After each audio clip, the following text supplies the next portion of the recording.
mes salutations sympathiques. Je fais cette vidéo-là suite à ma dernière vidéo. Je voudrais m'expliquer encore plus vis-à-vis de l'économie des grandes banques. Ce qui arrive, comme vous savez, à l'heure actuelle, les banques sont privées et c'est les nations qui doivent emprunter de l'argent à ces banques privées-là. Alors que jadis, auparavant, c'était les États qui avaient le monopole sur les banques.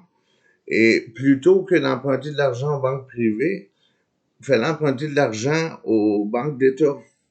Donc, l'argent restait dans la nation et au lieu d'emprunter de l'argent à ces banques privées-là, au lieu que les nations empruntent de l'argent à ces banques privées-là, comme ça se fait à l'heure actuelle, donc on sait le processus, la dette grossit de plus en plus et on doit payer une plus grande facture vis-à-vis des intérêts de la dette.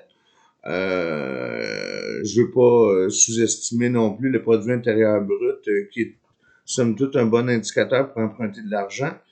Mais comme on dit, on voit la fortune de quelqu'un non pas d'après sa capacité à emprunter, mais d'après sa capacité à faire de l'argent. Donc, ce qui serait plus souhaitable, ce serait que l'État ait le monopole, le contrôle de la banque pour tout le pays, afin de pouvoir récolter le fruit des transactions des emprunts. Et de cette façon-là, si le gouvernement n'est pas trop corrompu, cet argent-là est redistribué directement au programme pour les peuples. Tandis qu'aujourd'hui, les programmes pour les peuples, on est endetté, on n'a plus de programme pour les peuples. C'est ça le problème majeur actuellement.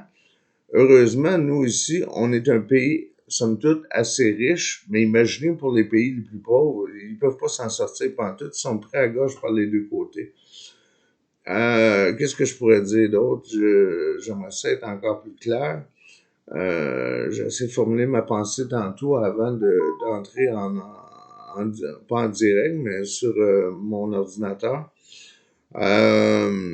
C'est ça. Donc, ce que j'ai expliqué auparavant, il faudrait que les gens soient bien au courant de cet état de fait-là, afin qu'on dise à nos dirigeants d'aller négocier auprès de ces banques privées-là qu'on veut retrouver notre autonomie financière de l'État et qu'on veut négocier là-dessus une base qu'on arrête d'emprunter à des banques privées et puis restructurer nos banques d'État pour le contrôle des finances nous-mêmes, plutôt que l'argent irait dans les banques privées de personnes privées très haut placées dans le monde.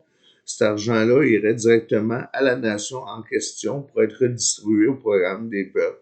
Je sais pas si vous me suivez un peu. Je suis pas un économiste, je suis pas un très bon orateur, mais j'espère vous avoir guidé là-dessus pour voir un peu plus clair sur comment que ça se passe économiquement vis-à-vis de notre structure mondiale à l'heure actuelle. Et je fais des démarches dans ce sens-là pour essayer de prévenir un peu le marasme dans lequel on est présentement l'humanité. Donc, ça nous prend de l'argent pour le peuple, oui, mais pour s'en sortir aussi vis-à-vis les graves problèmes climatiques qu'on vit présentement. Donc, c'est à vous tous que revient le devoir de vous informer, voire comprendre un peu mieux ce que je viens de dire et de mettre de la pression sur nos dirigeants afin qu'ils disent à ces banques-là qu'on va retourner comme avant, puis on va arrêter, je sais bien que c'est un peu utopiste, mais dans un monde idéal, c'est comme ça que ça doit fonctionner. C'est nos dirigeants à négocier pour nous cet arrêt d'emprunt de cette dette-là afin de retrouver notre pouvoir économique par une banque centrale d'État. Salut!